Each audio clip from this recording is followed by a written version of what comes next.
Hey there, cats and kitties. I am the Blues Man, Johnny Blues, and with this video, I'll be discussing my thoughts on episode 13 of the anime series Rage of Bahamut, Virgin Soul. And holy hell, man.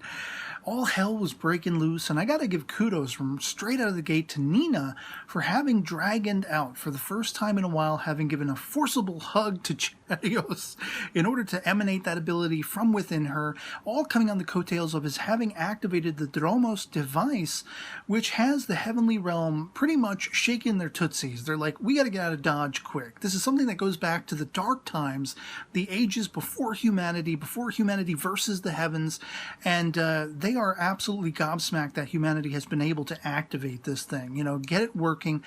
And we see this giant mechanized hand emanating an energy beam that threatens to blast and wipe away the entire heavenly gate that is open in the clouds above the kingdom. And but you have all of their troops. They're like, okay, let's retreat. Let's get the hell out of here. And the troops are stymied. They're like, we have humanity on the brink of destruction. We're going to cut and run now? What are you talking about? Even El, Mugato, the former Mugato, El in his angelic form, he's like, dude, we haven't even gotten my mother back. We're not going anywhere, And this look of smugness is awash across his face because he emanates this cylindrical shielding, this circular shielding around that heavenly base to impact, to draw the impact, I should say, of that beam of energy coming from the Dromos, device. And it's not really doing anything to this heavenly base. It's not impacting it at all. And so he's smug, thinking as soon as this energy beam dissipates, I'm going to wipe the floor with all of humanity. Chadios doesn't have a prayer, And this is the linchpin moment where Nina, after everyone has been thrown off of this device, we don't know where Favreau winded up, Kaiser has just barely caught up with Jeanne d'Arc, because she's been surrounded by soldiers. And all the while, everything is pitched very to the highest, utmost intensity in that moment.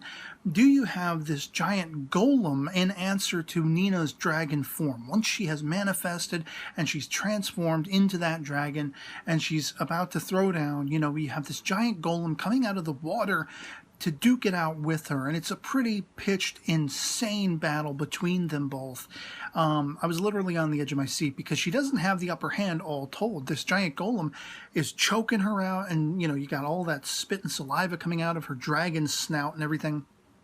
And she's just barely knocking and dragging the sucker around, but then all of a sudden she soups up her power and rips off one of its arm and then pierces through its center so that the thing is completely dead-legged. It falls back into the water, dying husk, leaving Rita, who's onlooking all of this, trying to help Kaiser save Jeanne d'Arc.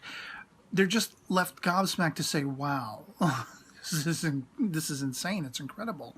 And then, of course, you have Nina get surrounded by some of these soldiers who emanate an energy, field of their own to try to encapsulate her, but she pulls out that fire and an explosion ignites the entire thing and sends everyone flying again. And it was absolutely pitched. It was insane. The action was aplenty in this episode. It was all eye candy. And to see Nina actually in her dragon form throwing down.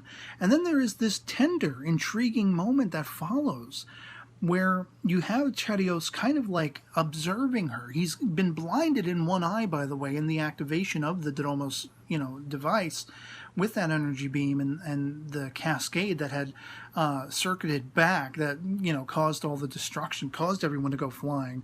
But he's very intrigued by her, and he degloves his one hand of his armor, and he puts his hand on Nina, and she's sort of staring at him. It's almost like the Incredible Hulk from the 70s, the old TV show, where whenever there was a tender moment after the, Bruce Banner or David Banner, as they would call him in the show, had transformed into the Hulk, and he had saved, say, a young girl, and the young girl is, intimidated, but is fascinated looking up at him, and that tender moment would be the calming factor that would make him transform back into his humanoid form, his regular human form.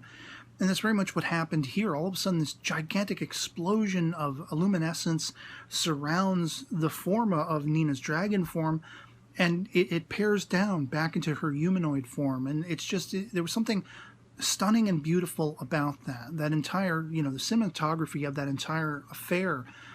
And then, of course, Chadios captures her, in a sense, sort of just grabs her as she falls into his arms.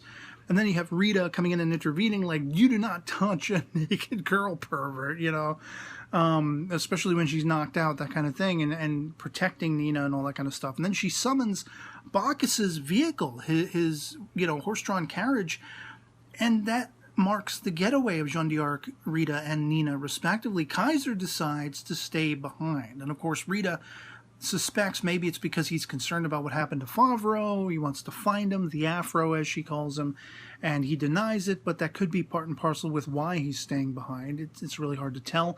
I think that's probably why he did, because there's this great moment where he's almost channeling Favreau when he's surrounded by all the guards after Rita, Nina, and Jeanne d'Arc had made their escape, and Chelios is like, don't kill Kaiser, but they're all beating him down, and he gets this wily grin, this wide-eyed, wily grin on his face, much like Favreau might have. And so, of course, we leave off the episode with Nina and Jeanne d'Arc being sort of abandoned by Rita. She wants to go and catch up with Kaiser and Favreau and see that they're okay. And they're like, well, what are we going to do now? And, Jeanne d'Arc really wants to get up to the heavenly realm somehow, by some means, to catch up with her son. And it's understandable, but I'm like, how the hell are they going to manage that? Even if they're in Bacchus's vehicle, I don't think that thing's on a one-way trip to heaven, And Nina brings forth this idea, well, there was this old lady back in my dragon village that said about the heavenly realm and everything. Maybe she knows, and let's go meet her. And Jeanne d'Arc is like, all right, cool, let's do that. So I was absolutely pitched and gobsmacked. I was on the edge of my seat the entirety of this episode. It did not disappoint as far as the battling goes, the war goes. It's a shame that both of these realms had to come to blows, and the heavenly realm, for all of their high and mightiness, they found that they were in fact outgunned by humanity, which was a shocking revelation to begin with. But then it kind of stalemates, and Chelios is at least satisfied for the moment. He's sated for the moment that they chased the heavenly realm away. And, I really felt bad for Jeanne d'Arc, who comes to in the midst of this battle, bearing witness to all of these human soldiers, eradicating the angelic warriors from the battlefield, slaughtering them all, and she's pleading with them, don't kill them. And my breath caught in my throat at that. She's horrified. She is stricken by what she is witnessing, and I'm right there with her. I'm on that sort of both sides of the fence, where it's like, okay, I understand why they're battling, why they're duking it out, but it doesn't make any sense to me at the same time. I wish it wouldn't happen. I wish it wasn't happening. I am not a proponent of war. I do not support war in any estimation. And even in a fictional setting like this, I care about all sides. I just want them to live peaceably, if possible. And so, yeah, it was a tremendous, tremendous episode. Again, kudos to Nina for finding a means to dragon herself out and unleash holy hell to save her friends. The modus operandi behind her doing that was to save Jeanne d'Arc, Rita, Kaiser, Favreau, the people who meant the most to her. And it was just surprising to see Chelios so taken by this, so compelled by this. And it's going to be interesting to see where we go from here. So I'd love to hear from you guys in the comments below what you thought of episode 13 of Rage of Bahamut Virgin Soul, if you've seen it as well, if you found it as compelling and enticing as I did, if you thought Nina, dragoning out and just unleashing holy hell was as awesome sauce as I did.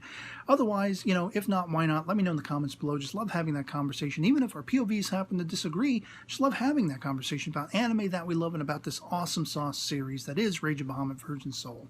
And so, yeah, otherwise it'll be pretty much it for me on this. Hope this video finds you well, and I'll catch y'all later. Peace.